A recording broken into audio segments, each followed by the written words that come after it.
How are you, buddy? I'm doing great, man. I'm doing great. This feels great, man. I felt like I haven't done this in forever. I think this is awesome. You're in the backyard. I'm here with my usual setup, man. I'm looking forward to today. Yesterday had me re-energized and I couldn't stop thinking about it, man. I think I want to manifest this with the audience. Good morning to everybody. I want to manifest, man. I want us to get a studio, and do it like the Joe Rogan style that we did yesterday and the things that we kind of talked about, man. This really feels like home. I'm not trying to get It sentimental. um, it was a collab that um, you're right, felt awesome. Like really felt cool, energized, reinvigorated. I'll share this. When Ryan and I got together yesterday, I mean, for all of you that have or maybe work from home, find a colleague to go out and just chat with, even just like once a week, and just have a conversation over lunch. Buy them lunch, or work out a routine where you buy, they buy, or whatever, however you want to do it. But um, really getting together with somebody, like, since COVID, it's been few and far between that we've actually got together and hung out. And yesterday was so cool. Like, I mean, for the majority of the day, hung out and then brainstormed afterwards, and then all that stuff. It was so cool. So and I started watching collab videos last night, before I went to bed, on all about collaboration, and what it means to collab, and the new style of collaboration, and which kind of brings us to our topic today, brother.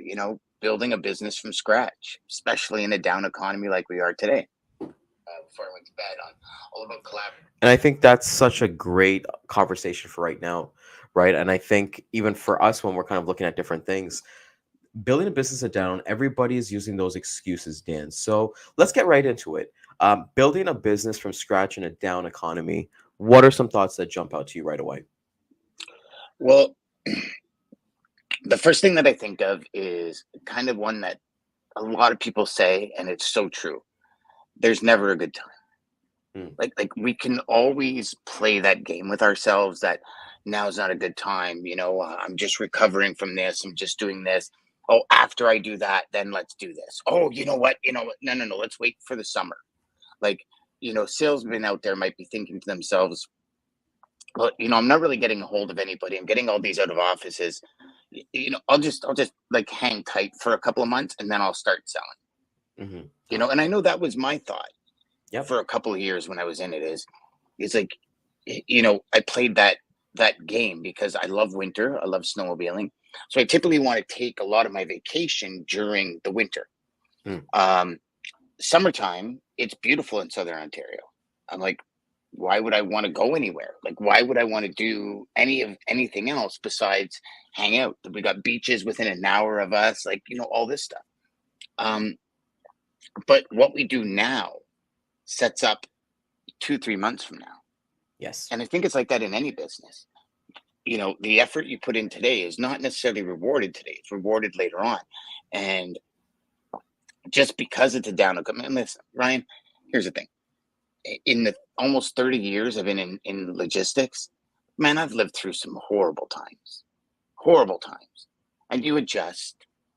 But when you keep driving, that's when things change. So my first thought is, don't allow exterior to infiltrate interior. And Mm, the exterior ideas or prospects, or perspectives, sorry, not prospects, of, like, oh, nobody's buying, nobody's switching carriers. Yeah, some people aren't switching suppliers. Some people don't have enough freight to even keep the suppliers that help them out during the bad times supported. And some people are very um dedicated like that. And to me, that's like, I'm like, you know what? I love you. I think that's awesome. mm, Being dedicated like that to your supplier is awesome. How do I work my way into that? mm. Right? Because when I'm in, I want the next salesperson to call to you, for you to say the same thing to them when I'm the one that's in.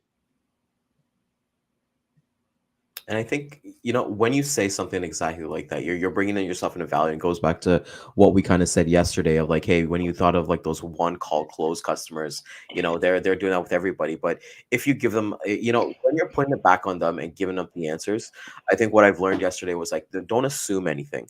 Even if you Mhm. even if you've done the shipment 20 times and you need to confirm like, what's the receiver's phone number or what time do they work, do it, and just make sure that you always have it correct. And I think when it comes to like building a down market, I feel like right now, I don't know if it's a Gen Z thing, Dan, but they're making it really easy for people who actually do what's required and not what they want to do in life to be successful.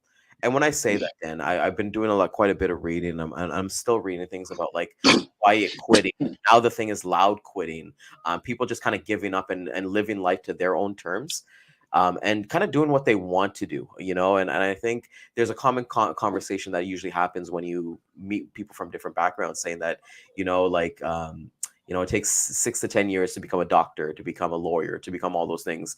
Now it takes like a couple months to become an influencer and make double that amount and stuff like that. So what our future looks like, is kind of interesting to me. And I think when I'm building a business, and I'm actually trying right now to add customers to my prospecting and add them to my roster. So I'm asking them those questions. What does vacation look like to you? When is a downturn? And I asked that same question that you asked, Dan, in terms of what do I need to do to get in this conversation, to kind of wiggle myself into here? Because at the end of the day, like I don't just go for the nose. Like regardless of the nose, you have to consistently keep working and doing Yeah. what's required on a daily basis. Mhm. Instead of doing what you want to do, because you can hear five no's and you're like, nobody's answering the phone today, and then go watch the movie, and then it's just that spiraling loop over and over and over again. So, Well, I especially if you're at home, right? there we go. If you're, I do think there's a level of dedication that we need in us to Hmm. work from home. Yes. I look at it and I look behind me, and for 3 years I've been building this beautiful oasis because I want somewhere for my family and I just hang out and chill. And it would be real easy just to close this laptop down, go swimming, and lie down in a lounger. But I have a drive, I have a desire to serve.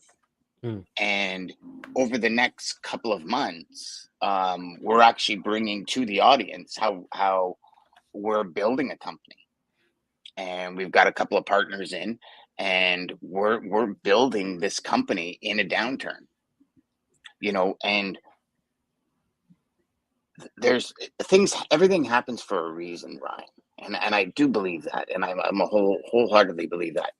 And I think yesterday, when we got the show of what the new design was of our product, it kind of hit me like a ton of bricks. Like, wow, that's why we haven't. It's been delayed for a week or two. You know what I mean? Yeah. And um, it's that ability to look at things and look at them from a 360-degree perspective. I believe. Mhm. Um, it, you know, when you're on a sales call, I think the days of salespeople being afraid to ask any question, I think it's done. Mhm. I really think it is. I think we need to, understand that the people we're dealing with are people too. They have KPIs, they have mandates. They understand more than ever that logistics can cost a company a fortune if they have the wrong people in the mix. Yeah. And now more than ever, figure out what, quote unquote, your niche or quote unquote your lane is, and really develop that and stay in it. And I'll go out on a limb, and I know a lot of brokers are like, Dan, you're absolutely friggin' nuts, because I'm a broker. I can handle any piece of business. But if a prospect has business outside of your specs, don't take it. Mhm. Don't take it. And you might think I'm crazy, but I could tell you from experience, the more times I've done that, it's blown up in my face more times than it's been good. Yeah. And then I've just completely ruined, a possible prospect where we matched, we were in line, we were congruent.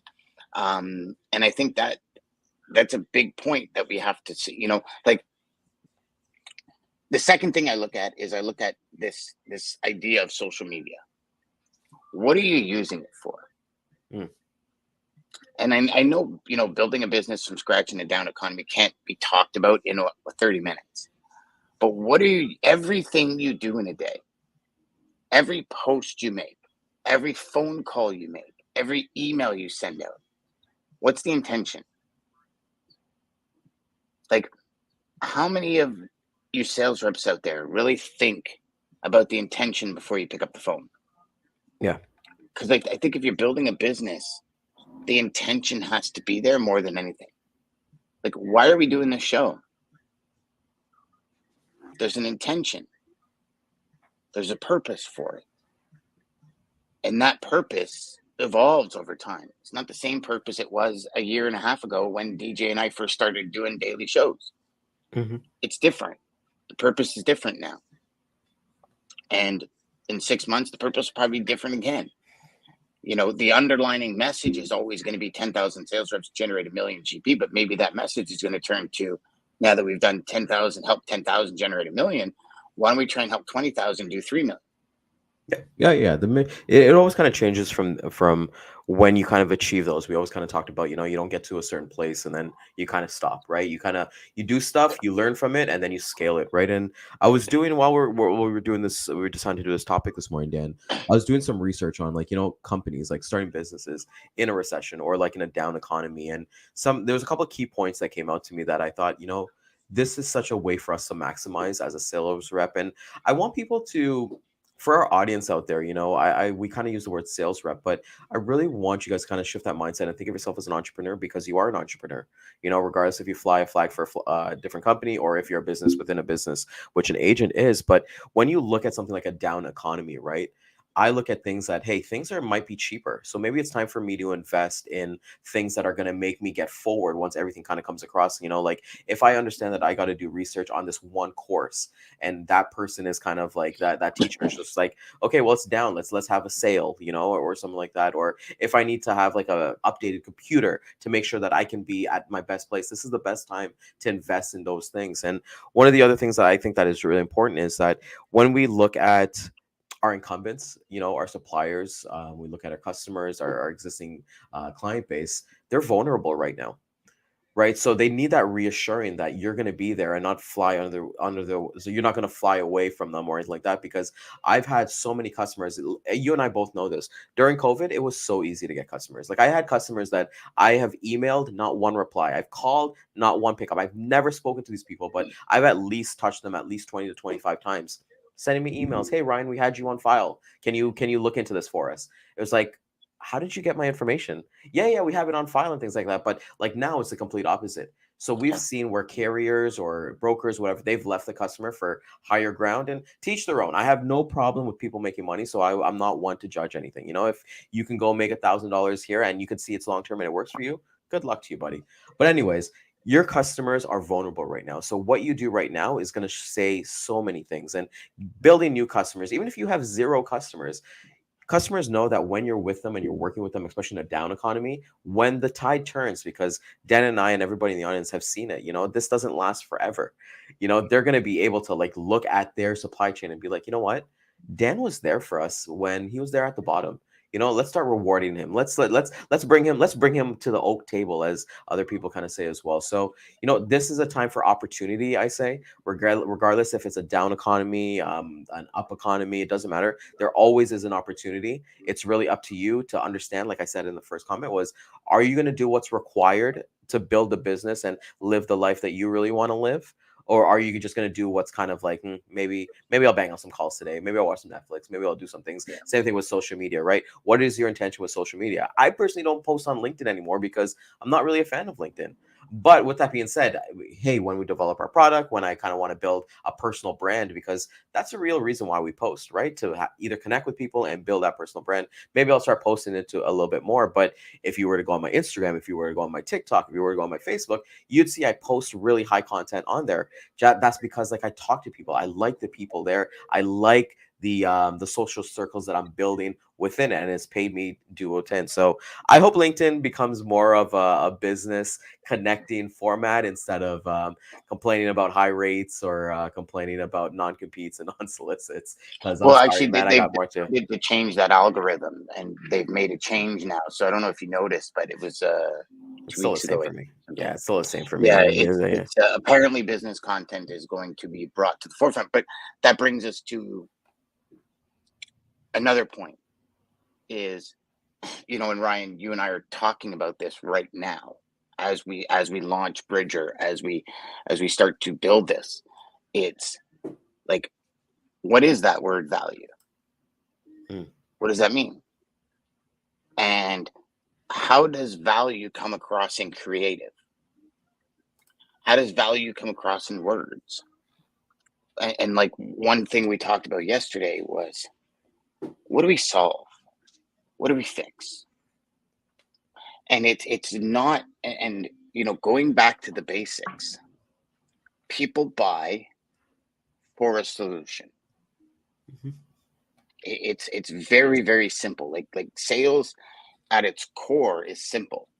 We buy for a solution. Now, whether it's to fulfill something inside of us, if we're like purchasing from Amazon nonstop for stuff we think we want or we need, but we really want, or if it's somebody purchasing a software from you that's going to fulfill a purpose. If somebody's purchasing a product for you, if somebody's taking your lessons and applying them to their career, it's what's the result you're looking for? Mm. And, you know, Steve Covey said it the best, start with the end in mind. What is, like we talk about intention, what is the intention of this call? What is the value, AKA the solution I'm looking at identifying? The solutions that I'm best at solving are A, B, and C and D. If prospect does not see A, B, or C and D as a solution for them, it's like beating a dead horse. And I think that's where salespeople in general, and I think in every industry, um, they lose track of that. And that's why they have sales leads where they've called 50 times and nothing ever gets moved forward Mm-hmm. because there's no direction. Right. And you and I talked about it yesterday after the show. It was all about, okay, this is a great idea, but how does that help the prospect move forward? That's what we focus on. And so if you're posting, if you're having a phone call, if you're doing webinars, like whatever you're doing, if you're going to visit a customer or a prospect, what is that value you're looking at bringing? And value one is not the same as value two for each customer. No, So everyone's different. Yeah. everyone, and that I think is where we forget as salespeople, right? We get into the routine. Yeah, you know what, and I think you get into that routine because you start to assume that everybody is the same, and it doesn't work that way. Especially for a lot of us who've worked retail in the past. It doesn't matter which retail you work, but you would understand that, especially if you work in clothing. I think my biggest thing that I've kind of learned was when I was working in footwear sales. I wouldn't sell the same pair of Nikes to every single person. I wouldn't even start selling a shoe until I asked them a couple questions. Are you flat-footed? What do you do? Are you looking to are you going to be on your feet all the time, or is this kind of a casual, a barbecue kind of thing? Like, you have to ask those questions, and then you kind of find a solution for them, right? And then what you got to realize too, I think, especially starting building a business from scratch in a down economy, is people could sense desperation too. So if Yeah. the customer is not a fit for you, if they're not a fit for you, then be on your way, and go to that person who's going to be. And I know that's hard to say that because people are like, hey man, I've been banging out 100 calls a day. I got this one yes or whatever, and then I don't know, ops is taking so long. I can never find a truck. I can never. It's like, well, there's a reason for it. And I think when you're looking at building a business from scratch in a down economy, as I just mentioned, like your incumbents, your suppliers, they're vulnerable.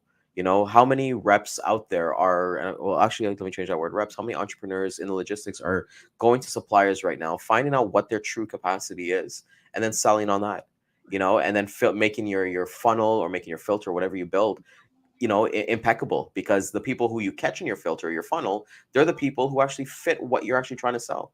Yeah. Like everyone says, like, hey, I have trucks in the area. But when you could actually say, like, I legit have trucks in the area, I could send one to your location right now. What's going on? Let's start working. So, I think this is the time to deepen, if you haven't already, deepen supplier relationships. Go with that. Don't try to be a jack of all trades and a master of none. Like we're talking about niches, and niches is not only for everyone who's watching. It's not only like, hey, I want to work in pharmaceuticals, or I just want to work in one lane or vertical. You can be geographical as well. So it doesn't matter what the freight is. I find geographical is better, because like you can attract more customers with there, as opposed to kind of sticking to like 2 or 3 niches and all that stuff, right? So, for me, it's what do you want to gain from building a business from scratch? You have to figure out what your goal is. Hey, are you trying to be long term? Are you trying to be here for 3 to 5 years? Are you trying to be here even for 1 year while you're trying to figure out something? There's no right answer unless you kind of figure out what your path is, and then kind of go towards it, as Lisa kind of mentioned here. Start sprinting. It's go time. Yeah, I like that you brought that up. When it comes to thanks, Steve. We appreciate that, my man. Glad you're getting something out of it. It's here's the thing: is when it comes to that word niche, right? You can be niche in commodity, geographical, equipment. Like you can have, and you can have 2 or 3 of them. Yep. As long as you do your work and you do the study. I mean, I remember I was pharmaceuticals and geographical. So one phone call, because they were in California, I'd be the geographical guy. I understood all of the commodities coming out of there, when they shipped, how they shipped, what the volume was, what the ups and downs were. So when I was speaking to somebody that was doing LTL drive-in, for example, I could say to them, oh, so between this period and this period, it tends to get a little tough, eh? Yeah, how'd you know that? Well, I specialize in California freight. And produce season starts here, ends here. And when this produce is coming out, it actually sucks a lot of the dry van companies because it can move invented trailers. I never thought of that. I never realized that, right? So you just got to do that work and understand the background of your business. And that's where we are right now with Bridger. So for those of you watching and listening, we'll officially announce we've created a sales software specific to the logistics industry that is going to crush every CRM you've ever used in your life, hands down. Yeah. And what we did with it is we looked at what are the biggest issues that we face as sales reps in logistics specific. Yep. And we built a software around that question. And what we do is we stop and we say, okay, what's the problem? Here's the solution. And that's how our demos go. We get somebody on the phone and we say, what are some of the problems your team has?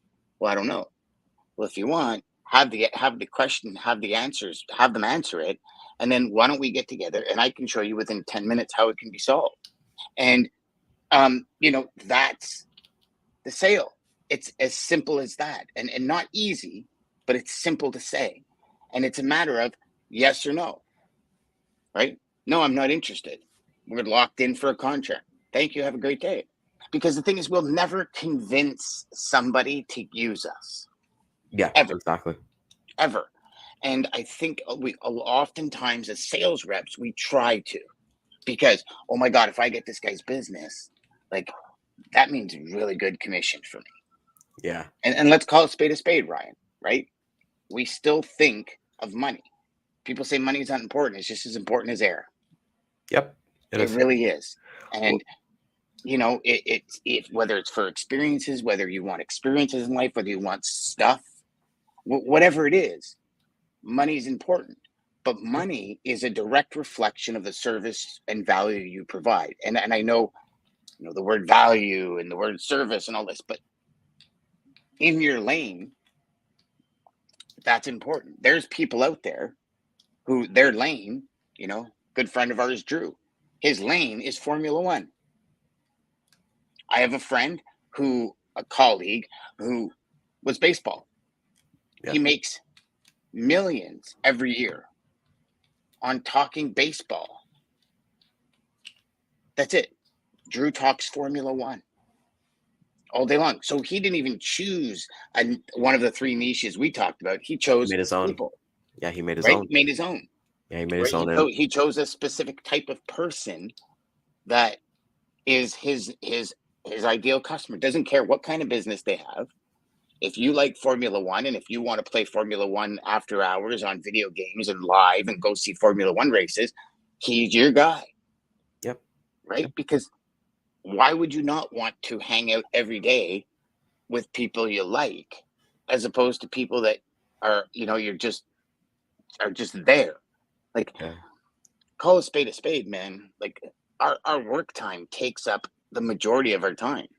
It does. It really does. And you're kind of reflecting what I said yesterday, in terms of when we kind of got in the sandbox a little bit. I rewatched it last night. It was kind of fun to watch, but it's fun to have these discussions. Why would you want to work with somebody who's going to make your day bad, like, Yeah. and it's just not like it's every day, and I've read something, like if you met, if your morning was that you met one asshole, then you met one asshole. But if everybody you met was an asshole, then maybe you're the asshole, right? So I think it's like, when you kind of bring that energy. But the one thing when it comes to business that like you said, and I want to reiterate was, I feel like the best games in life can't be won. It's just only played, right? So when we're coming to business, like for me, I don't aim for my logistics business, even with Bridge and stuff like that. You don't win at business. The point is to stay in business and keep the game going, and have those lessons kind of come across to you. And like, I think about it, my wife and I are hitting 4 years of being married in a couple of weeks. And I think about it. We didn't just imagine if we just got married and we're like, hey, we won at life. We did everything that we needed to do, all that stuff. But and you're somebody who's obviously been married longer than I have, Lisa, Cowboys in here as well, that, the point of being married is just to keep the marriage going. And how do I do that? I do that by going on date nights. And the reason why I'm bringing this up is just like with your business, you could be doing one thing with just your cold calls. You could be doing anything the way that you see, but understand that you're trying to keep this business going. You're not trying to just leave one day. Like if you have exit plan, you have exit plan. There's so many plans for that, but how are you going to win and think of in decades? I asked you that question yesterday, and I think my life changed when I looked at my business, is where I stopped looking at my like daily, my monthly, my yearly, when I started thinking of decades. What does my next decade look in this logistics career? And, I've said it many times, I'm probably not going to be here in a decade. But with that being said, it's good to understand that I'm working to get that exit strategy out of there. What is my next 2 decades going to look like? My third decade, if I am lucky, knock on wood. So when it comes to down economy, I'm looking at the decade, Dan, and then I'm saying, okay, how many out of those 10 years, how many years are we going to be in a down economy? How many years are we going to be, okay, just floating by and everybody's winning? How many years are we going to be that, that the carriers are winning? We're just like, we're getting right through the coals here. And understand, as Jeff kind of mentioned here, planning for the what ifs. I plan for the what ifs, and I love that he says that, because I plan for the what ifs, but I don't let the what ifs be scary. I don't be like, what if, like, I don't think of like, okay, what if we get hit by a car today or something like that. But I think like, okay, what if your doors were closed tomorrow? What would happen to the customer, right? What if your shipment didn't come? What if you got late? If you shipped to Walmart and you got like $1,000 fine, that you look at your books and you're like, oh shoot, I really got to pick between our salary payroll, or I got to pick between actually paying off this fine. And some companies are at those dire needs, right? So understand it's time for growth. I don't know where I was going with this one, but it felt nice. So I'm gonna hand it off back to you, Dan. But you know what? There you go. It felt right. Right. And I mean, and that's what it's all about. So somebody out there got something from that. Mm-hmm. Right. For sure. And it's interesting, Ryan, because you talked about the what ifs and all this stuff, and here's one thing. I started not looking at things with winning and losing. Yes. I think if we do that as an industry, we're going to always be in the position we're in, where it's I know I forget who it was that just called it a bear market and a bull market and all this. It's not winning and losing. It's the ups and downs. And I don't see it ever changing. Like if you've lived through 2017, 18, or 18, 19, sorry, If you've been in this during 2018-19, 2018 was the first year where rates hiked in the manner in which they did. Like, absolutely crazy the way rates hiked. I'd never seen that ever in the years I was in. And then so many people saw the flurry of money and they said, I'm going to get into it for money. Mm-hmm. And in 2019, we lost so many suppliers because nobody was ready for rates to completely fall off the cliff. Yeah. And I don't see that changing. I was No. hoping it would change with COVID. And I know you, Jeff, and I have talked, and Dean have talked about it many, many times, that we really hoped it had changed, but it didn't change. There's still more carriers getting because the flow of money was there. But it's that relationship that's built off of, again, you need this, I can provide this. It's a great relationship. Where you talked about that reverse engineered logistics part is what I call it. So start with your supplier and then go find customers, Mm-hmm. because you don't need customers until you have trucks to move it. Yeah. And if all you're doing is getting loads and posting them on a load board and praying to God you get a solid supplier to move them, it would be like when we're coding the system we're building, we get somebody that has no idea what they're doing. Yeah. And we had that. And within weeks, we figured it out and we made a switch, because you cannot get far. And when you spin your wheels, like one rotation, it's time to put four-wheel drive in action. Yep. Because spinning your wheels does nothing but waste you money. And if you think in every aspect, right, you can lock your diff up and you spin your wheels in your car. What does it do? You got to buy new tires. And usually those are for some, $850, $900 a corner on when you're talking about those tires. So it costs you money. So you're showboating for 2 minutes and you're down 2 G's. Yeah. You know what I mean? Like think of these things. Jeff says here, he says, you're getting into it for the wrong reason. People first, profits last. And I believe that, Ryan. I believe that we have to look after, well, here's the first thing. In any business, it's all about people. Yeah, yeah. The people, well, they're the people with the money, right? So they're gonna, and when it comes to like building business, whatever you do, logistics, whatever you do, I always kind of say like, you can either spend time building something great, and then your customers will sell it for you for the rest of your life, or you look at the reverse of that. You take no time to build something, and then you have to continuously sell yourself and sell to your customers for the rest of your life, right? Mm-hmm. So for me, when I look at it as like in terms of like building your business from like scratch or anything like that, is understand the skills. Like I really feel like, especially when it comes to being an entrepreneur, man, it's all about skills that you've acquired and that leveling up every single time. That's why I love video games, like back in the day and stuff like that, where you have that like single player, and then it's like, okay, at the beginning of the game you suck, but then as you kind of level up and you kind of go through that progression of the story, and then it's like when I look at the journey and the destination, right? The person who enjoys walking will walk further than the person who loves the destination, right? Mm-hmm. So, and I think that's what the mindset is like Jeff would say here, is like people first and then profits. But I challenge that a little bit, because like even if you come into here and you're like, look, man, I want to make a lot of money, you can do it. You really could. Yeah. So it's just Yeah. like, like, and yes, you do have to put the people first, and things like money's just not going to come to you. It's always based on what you're willing to do for somebody, and then how much they're willing to pay for it, right? That Yep. it's really an exchange of energy and currency and all that fun stuff. But Mm-hmm. when we're looking at whether it be Bridger or anything, even if you're doing like a side hustle, everyone's talking about side hustles these days, and I feel like it's kind of unfortunate. The Bank of Canada, I think it was on last week, Dan, I think it went up a couple of things, and the difference is that anyone's mortgage renewal is going up 7 to 10% on their mortgage, right? So people are they're at a very thin line. We go to the groceries. My wife and I went to groceries on weekend, and we're like, holy crap, that $7 bag of chips used to be $2 like a couple months ago. But right now, it's to understand where you can take those risks. And some people feel like, hey man, I'm just threading water here, and I Yep. really can't. But I tell this to people all the time, especially when I introduce myself as a logistics professional. They're like, oh man, that must seem so hard, or like this must be like you must be working really, really long hours and stuff like that. And I always kind of rebate this by saying, you know what, I did my time. You know, I did my 6 months to a year in logistics. We're gonna call it prison. No, we'll put a nice word, but I paid my dues. You know, so with any other company, with any other industry, you pay your dues, and then you really kind of reap the rewards of it. I built my business where my customers sell for me. You know, I do the prospecting. I think we were gonna hop on a call this morning. I said, no, I got to protect my golden hours. You know, because I've got to keep my finger on the pulse. I've got to keep working on myself every single day. I've got to understand, like, when I'm making these prospecting calls, like, people are going to be like, it's weird that you still do prospecting, but I'm like, I'm doing it because I genuinely love it. You know, I can just like Dan's But you outside right can't now. stop. You Yeah, can't stop.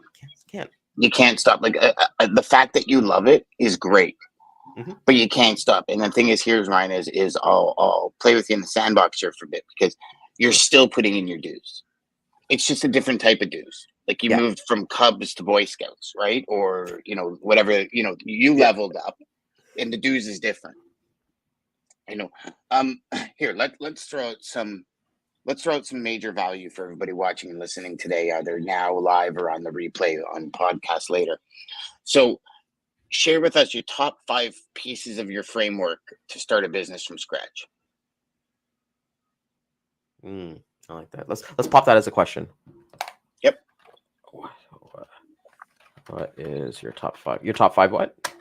Top 5 pieces of framework. Like, what's the top 5 things when you're starting a business from scratch? Forget about the economy. Forget about what economy it is. You want a lifelong business. What's your top 5 things you would do?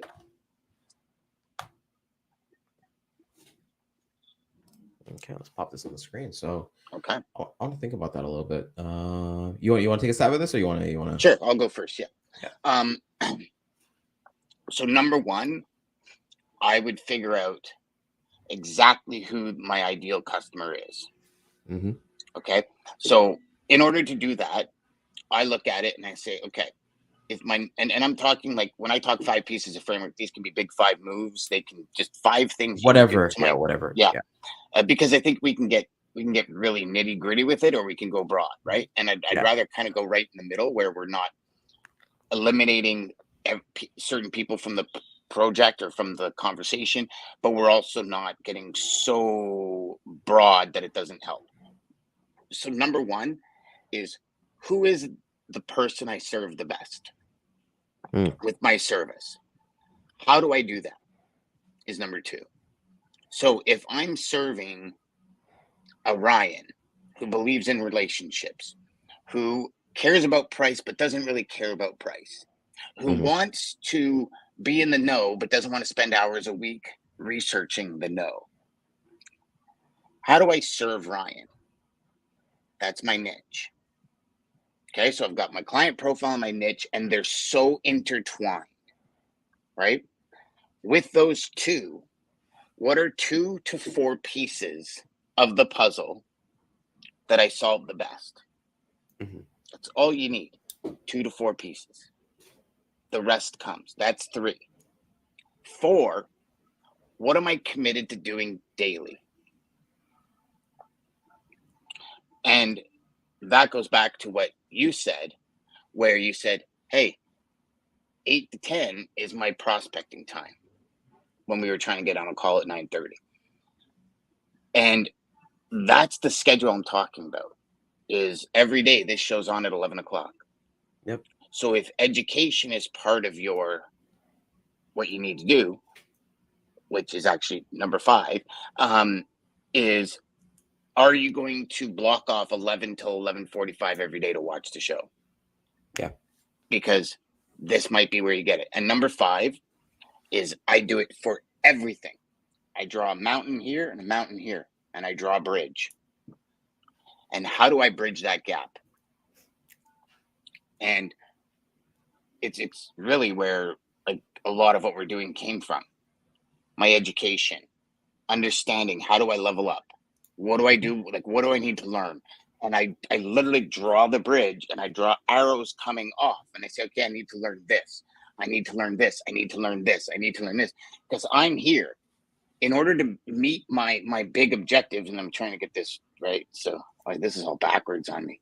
So I think my thing's flipped. But you have a bottom mountain and a top mountain, and you're trying to get there. And so how do you bridge that gap? Because the last thing you want to do is climb down the mountain, go across the bottom, then climb the mountain again. You want to build a bridge over. Mhm. And so I look at it and I say, okay, what do I need to learn? So those are my 5 big pieces of any puzzle. And I can literally sit down. If somebody brings a business idea, I'll sit down and I'll go over all 5 of those before I decide if it's something I even want to get involved in. Mhm.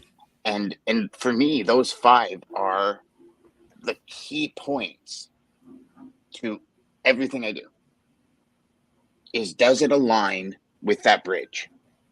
And so if you're consistent and you've worked your schedule, you understand the individual you want to sell, you understand what you can bring to the table, all of that goes into a ball at the bottom of the bridge. And all of that is representative in everything you're learning as you go up to your goal. And that goal, Ryan, could be 5 years down the road, 10 years down the road. That's the vision. That's the future vision. That's why you put it higher with a little guy on it. And I'm sure you've all seen me draw that with the little guy with the little stick figure with the flag, right? Because that's kind of the symbol of goal, right? Like when you think of a goal, achieving a goal, you think of somebody on a mountaintop with their hands up. You know what I mean? That's kind of like Mount Everest, yeah. yeah, you kind of think Mount of that big climb. So those are my 5.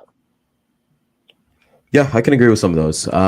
So I'm gonna switch it a little bit differently here Oh, because this is something I've kind of been kind of looking at. So I'm a big fan of ice cream, Dan. I really love ice cream. So for some reason, I went through a spiral like a couple weeks ago of like how to start an ice cream business, even though I probably wouldn't. But one of the things that I've learned because I wanted to do something that's like completely out of something I've never done before. Right. And have those same principles. So I want to relate that back to that. Even if you're starting anything, any kind of business at all, the first thing is understand your costs. You got to like for me, like you're looking at your ice cream, you're looking at your materials, you're looking at your supplies. Understand what is going to cost you on a monthly basis, right? Understand what the target market is. Like like hey, ice cream shop at the beach is going to make a lot more money than somewhere in the suburbs where somebody needs to drive like 15 to 20 minutes just to get there, specifically to get to yours. So where the traffic is going to come. So I think for me, it's a lot of research based on like where my client is, like where's my customers. And I don't have ideal in that circumstances. Really, you could say your ideal client profile, anybody who eats ice cream, right? But what if I was to go in a niche, right? What if I was to do soft serve ice cream only? We both know that like Kawartha Dairy is a huge company can, and some people will drive like miles just to have Kawartha Dairy ice cream. So what is it so good about everything like that? And for me, I think a part of one of the top 5 moves for me that I look at is your mindset. For me, I'm the type of person, and I'm not trying to say anything to here, but for me, I truly believe, like, like you don't really become confident in yourself by, either it's meditating or it's going for walks, like all these things that people make, like morning routines that you see, shouting affirmations, journaling, all that stuff. I really feel that you become confident by having like a stack full of undeniable proof that you are who you say you are. And that's either from other people based on your history. So I truly believe in like outworking your self-doubt. And people want to say like, whatever hustle you got to do. It's just like, okay, well, you've put on that mountain, like you've kind of made the mountain person, whatever.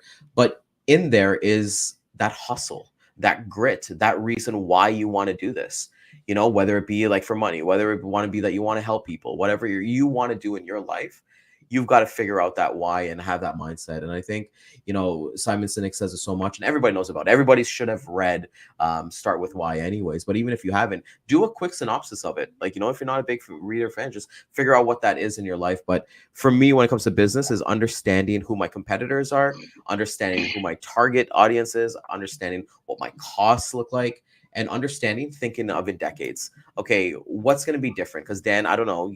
Let's look at this too. I love to bring up this analogy so much. Look at the movie theater experience, Dan.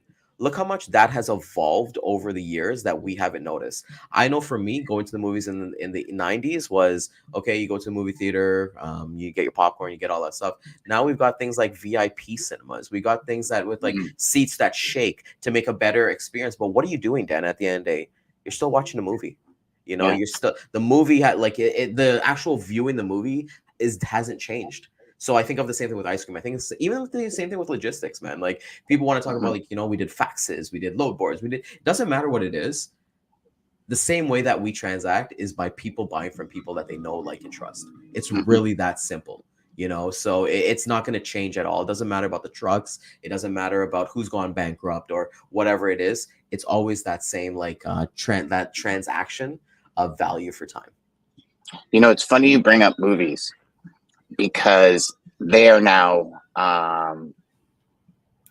the last couple of movies that came out, the big blockbuster movies, didn't cover costs for the first time in decades, because it's changing again. Yep. Right, with home premieres and all this kind of stuff. You know what I mean? I can sit on my couch and for the same price for 2 movie tickets, never mind the $100 you spend on popcorn and soda. Can I say something too about that quickly, about that thing? So I'm a big nachos guy when I go to the movie theaters, right? So that nacho cheese, that jalapeno nacho cheese, beautiful. Yeah. Did you know we're getting a glimpse into Ryan here? Ice cream and nacho cheese. Nachos, man. Well, here's a funny thing. I started my diet yesterday with a trainer, so no more of that. But the comment I wanted to make specifically about this, Dan, was that the same nacho cheese, they actually sell that in grocery now. So it's made by Zast Foods, and they make the same exact thing, same exact cups. So now that I think about it, before I used to have that emotion of like, hey, when I go to the movies, oh my God, I'm looking so forward to these nachos. Now I can literally go buy that nacho cheese, and I'm not gonna lie, I bought 2 packs. I have it in my pantry, and I got the same nachos. So like for now, I can literally go on my couch, pop a movie on Netflix, and have that same experience. Because what do we buy? We buy experiences. Shout out to Drew here for saying Court the Lakes, because he buys that experience. There's a drive-through in Lakefield I didn't even know about. So when we kind of get to that emotional buying experience, but that's why I want to kind of mention that you can buy popcorn and nachos, all that stuff accessible. Look at the Red Lobster biscuits. Everybody loves Red Lobster biscuits, but now you can buy them in the groceries and make them yourself. So I would love to see if like, hey, are people still going to Red Lobster? Same thing like you're saying about movies not covering costs. Yep. Yeah. Okay. So you had, how many was that you said? Because I think we lost track. Yeah, a lot. I haven't been on the show in a while, so I get to add a little bit more. Okay, good. That's fine. And then you have Jeff says no. You have to know your space. Why? Niche, value you want to sell. Identify ICPs and who falls into your wheelhouse. Lisa says value prospect list. Prospect processes, plan of action, work the plan, repeat. Work the plan, baby. Work the plan. Mm-hmm. See? I think we covered it. I don't want to beat a dead horse. Yeah. I think people get the picture. If you're missing some of these key strategies in your sales right now, maybe just stop for a day. Yeah. And just really think through it, because I think if you think through, especially, people call it your space, your customer, you're right. And Ryan, as much as you might not think of your ideal customer, the questions you ask will always drive you to work with your ideal customer. Oh, dog lovers, that kind of stuff. 100%. Yeah. And I think, we talked yesterday about products and loving the products that you move. It's a key part. And I know there's way more than 5. It was more just a baseline. And we'll continue this conversation throughout the week about building a business from scratch. And Ryan and I will actually be walking you through how we are building a business right now, both in logistics from a sales perspective and from a software perspective. Yeah. And I think it'll be really cool for you, because you're going to see the ups and downs. You're going to see the wins and losses. You're going to see how these things can get frustrating. You're going to see the lonely times, and you're going to see the exciting times. Yeah. Because I think as an entrepreneur, which you are as a sales rep, if you're working on commission, it's sometimes lonely.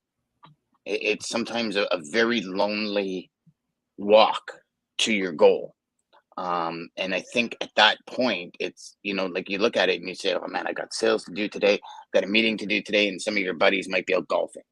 Yeah. And it's like, oh, I got it, but today's not a good day. And it's like, I got all these meetings planned, they've been planned for a week. And that might feel a little lonely, right? But it's the people that do the small things every day that help them do the things they want to do down the road, right? And, just make sure that in those times, you stop and say, okay, well, you know what? I didn't do that today, but I'm going to plan that for like the end of the week or next week. And what I'm going to do is I'm going to kind of work this week to give myself that bonus. Yes. Right. And there's a lot of words here is why. Why? Your why. You talked about Simon Sinek, Start with Why, right? Amazing book. If your why isn't bigger than your obstacles, you will fail. Yep. It's just what it is. No matter where you are in life and business, I don't care. If your why becomes smaller than your obstacles, you're gone. Right. And that comes in the form of procrastination, that comes in the form of giving up, that comes in all sorts of forms. Yeah, and I love that you said that, and one mind hack that I have from me, Dan, that I use is that if I want to seek gratitude every single day, so like let's say my buddies are going out golf and I want to do those things, like I shift my mindset to like, what if this was the last time I ever got to do a meeting, or what if it's the last time I ever got to prospect? Because nothing. I know it's a very like grim thing to think about, but it keeps me grounded and it gives me more appreciation of something. Like that's why I come into this show and I was like, you know what? What if it's the last time I get to do this podcast? What if it's the last time I get to connect with the audience and things like that? So for me, you just find that newer appreciation, and I love what you said, Dan, about like plan that out. You don't have to. Yes, you can't golf today, but plan it out in your schedule that hey, if you accomplish this, you can go and do it. Like, look, man, I for me, when I got into golf, I was like, shoot, man, I want to play golf every single day. And then I was like, no, I got to do the things I need to do. And then I'm like, you know what's going to help me to kind of do this is that I'm going to work towards getting a club membership, a golf membership, so I can go golfing anytime I want, and that kind of comes with the territory of everything. So with everything that we're kind of telling everybody here, like Dan was talking about, like logistics, talking about our business that we're coming up with, and who knows, we might have sales chatter ice cream shop coming to a local city near you. Look at some ice cream bars or something like that, but you never know. Rock and Ryan flavor. There we go. Dangerous Dan, it's a there you go. yeah. All right, everybody. Thank you so much for watching. Ryan, you want to take it away? Yeah, let's take us home. So we want to thank everybody for coming and joining with us. We had an amazing discussion, and you know what? I'm having a lot more fun when we don't all agree on stuff. And I think that's where we actually get the collaboration of everything that's kind of going on. So I'm truly enjoying this. I'm loving being back. Everything is amazing here. So if you did find value in this, which I know you did, please like, comment, and share to our YouTube page. That's where we want you all to be and engage with us there. And as well, if you want to catch the replay, we are on a million different Spotify directories for our podcast. You can catch us on iHeartRadio, TuneIn, YouTube, Spotify, as I said, Amazon, Apple, all that stuff. Sales Chatter Live, where we're here to help 10,000 reps generate 1 million in revenue in gross profit in less than a year, and we're here every single day at 11 a.m. Eastern time. Join us tomorrow. What do we got on the docket tomorrow, Dano? We got Data Day tomorrow, buddy. Wednesday. Data Day.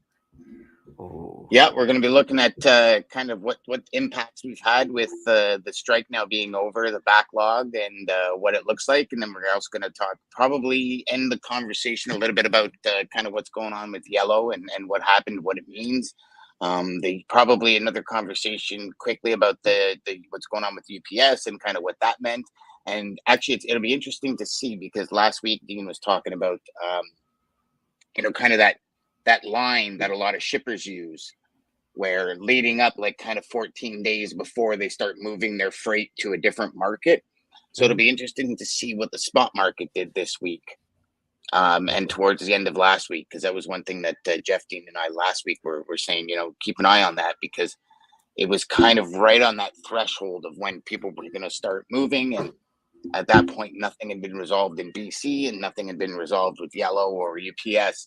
So it'd be interesting to see how many people moved, if people have moved back now because of a little bit of the reprieve and that kind of stuff. So it'd be interesting to see, because I think that data is really going to reflect market confidence, if that makes sense, brother. I'm seeing more and more as I sell. Shippers are asking the question more and more: what's the financial viability of your company? Like, are these people going to be here in a bit? Like, and I think it's a great question, because just as much as we're doing our due diligence to qualify them, they're qualifying us. Yep. And to me, I sit there and I say, I want a partner that's qualified, and I want a partner that's going to be here in 5 years. Yeah. And what is the financial stability of the company. And I even have customers saying, Dan, because I set a lot of customers up with carriers, and they're like, what's the financial stability of these companies moving forward? Like, because they're just one piece of the puzzle, right? So sure, they might be doing good on one lane with a customer, but what if they're losing money on every other lane? And I think that's going to start coming more to the forefront in the next little while. I think everybody's going to start protecting that, because the relationships that are built over the next little while, I think, are going to be the ones that last decades. I honestly do, Ryan. I think there's been enough of a roller coaster ride in our industry over the last couple of years, where it's like, now's the time to build the relationships. Because the way I see the market, we kind of said this, and I know we're going a little long, but we kind of said this a year and a half ago, that cost plus model. If you ever jumped on that cost plus model, you're rocking it, because it's full transparency. But I think the next step for like end of 2023 and 2024, I see the industry going to more of a real partnership industry, more above and beyond. So companies that used to be all about price are going to start looking at partnerships, because it's too volatile when the market shifts. When the market's the way it is now, everything's good. I can have that volatility and I'm still going to win. When the market shifts, I pay so much more for my freight that that makes the good times not good. It still doesn't work out in the shipper's favor, right? So I think I think the mindset's changing, and I'd love people's thoughts on it. DM me. Feel free to share your thoughts here tomorrow or whatever. But I honestly think, and I'm going to be asking Dean about it too, and Jeff, what they see coming into the market. I see that happening more and more. I don't know. Something inside's telling me, you don't build the relationships now, if you think this year's tough, next year is going to be a hell of a ride. There we go. So, tune in tomorrow. Drink Sorella.